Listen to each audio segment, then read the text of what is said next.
Yes, sir. In a recent interview of U.S. News and World Report, Secretary of the Treasury Blumenthal blamed our current rising inflation in a large part on our foreign trade and unions. He did, however, say that the government was little to blame. Would you like to comment on that? Yes.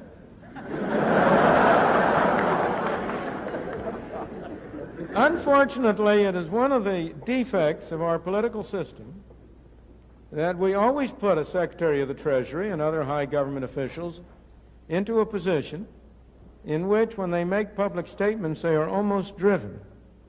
Well, what's the word I want to use? I want to use a polite word, equivocate. Secretary Blumenthal knows as well as you and I do that inflation does not come from trade unions. That doesn't mean that trade unions aren't grasping. Of course they are.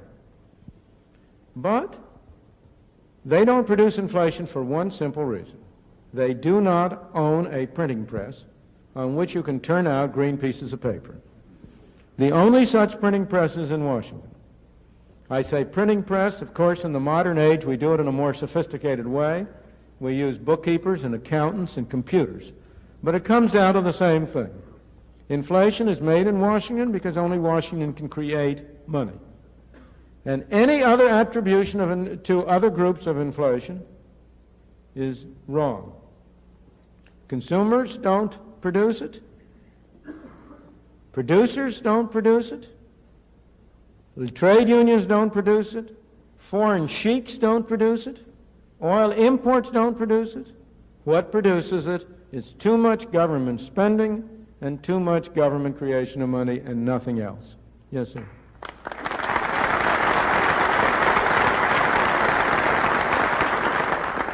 Before you clap, let me point out that the reason why we have too much printed spending and too much printing of money is because you people want it.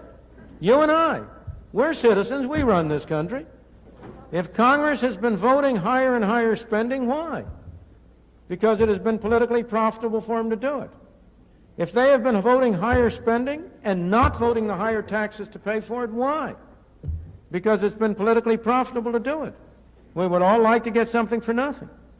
And so the political process has been leading to Congress increasing spending, not increasing taxes, and financing the difference by the hidden tax of inflation.